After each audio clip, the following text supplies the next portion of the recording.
there and welcome back to Japan, where I'm going to be giving you a reaction and review to Fragrance by BOXX. The reaction I've just done, if you want to watch that, pause this, the review video, click on the little link in the description below and it'll open up a separate player where you can watch me doing the initial reaction, just the way we have to do things now. Otherwise, I'm about to give you the review. Are you ready? Don't say I didn't warn you. Here comes the review. Okay, so having just watched that, I haven't listened to any new BOXX in quite a while. I mean, by new, I mean new to me. I haven't listened to any new stuff from them for quite a few months now. And I thought I'd exhausted most of their videos, and then I found a couple more. And this one, and like I said, I was checking them out again because a lot of people in our chat had been on Discord discussing like Gakkaric Spin. And this one was quite interesting because I also drew that Gakkaric Spin comparison actually a minute ago when I was doing the reaction about the fact that a lot of the time, Gakkaric Spin are such an interesting group, but the things I've heard by them, sometimes it works and sometimes it's a little bit messy and it feels like the bombastic insanity gets to a point where it's tripping over itself. So sometimes it works and it just sounds insane and over the top, and sometimes it sounds a little bit messy to me. And that also reflects as well in BOXX music. And it's kind of harder for them to do these as well, because with Fuki's voice being so powerful, it's kind of hard to do something really intense and complicated and still make room for her voice, which is obviously taking up a fairly big, loud, powerful chunk of the mix.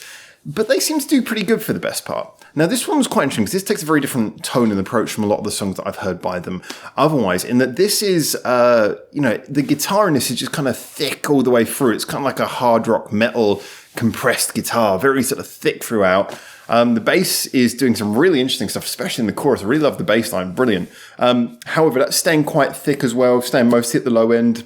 There's a real sense that this song's got a very thick central core of heavy. But on top of that, you've got the piano work in this is really delicate and really beautiful. And I would be surprised. I don't know how they write their songs.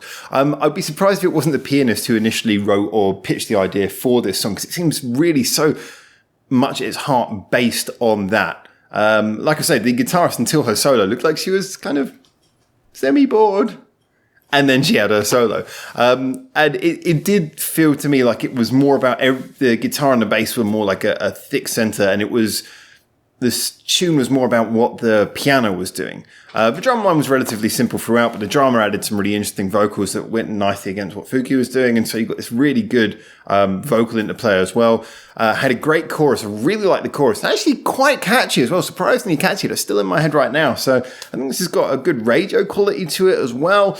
I loved the way that all balanced out. You had this, like I say, I think in a way it kind of felt a little bit like some of that like early 2000s emo music. It was all very hyper dramatic, all very sort of loud compressed guitars, and then like emotional piano. It had all of the key elements of that, and the video even kind of hinted in that direction as well. Someone upset and alone looking at a fragrance probably reminds them of something. It kind of had that feeling. And yet, just on a musical level, though, it worked. The emotion was clear. It was well transmitted. It had a catchy enough chorus that you can go, yeah, actually, that's one that I could come back to, probably even sing along to. It had a nice dramatic build-up. I did really like that sort of nearly pre-chorus rap break was in there. I felt that the effect on her voice was a little bit too much. I really liked the rhythm of what she was doing and the vocal style and everything, but there was just a bit too much of that sort of choppy repeater effect, which I felt they could have gone for a little bit less of that and it would have had more energy. It felt almost like, do you know what, actually, it felt a little bit like, do you know when maybe you'll hear like a rock or a pop song, but probably it will say a rock song from like the 80s. And everything about it will sound like, oh, this is relative. This is something that's pretty much timeless. I could listen to this now and this could be a modern band. It just works. And then like they'll have a keyboard player who'll suddenly start playing synth, and it'll be like a really 80s synth. And that's the bit where you go, oh, okay, this feels really dated now. It might work. It might be really nice. It might be good in all the right ways. But just the effect itself is so of a very specific time that it feels kind of dated. I think the vocal effect she was using there, like I say, it wasn't even an effect so much as just a style of editing. It sounds already very dated. It sounds like something where I would say that's of about being generous 10 years ago. It's a slightly dated sound, and in a song that sounds like you could play this in any generation. It would still be very clear about its emotional content. Like I say, the sounds, the drums, the vocals, the bass, guitar, the piano, these are very universal sounds. Having that kind of slightly dodgy effect editing on the rap vocals did make it feel a little bit, in a slightly twee way, a little bit.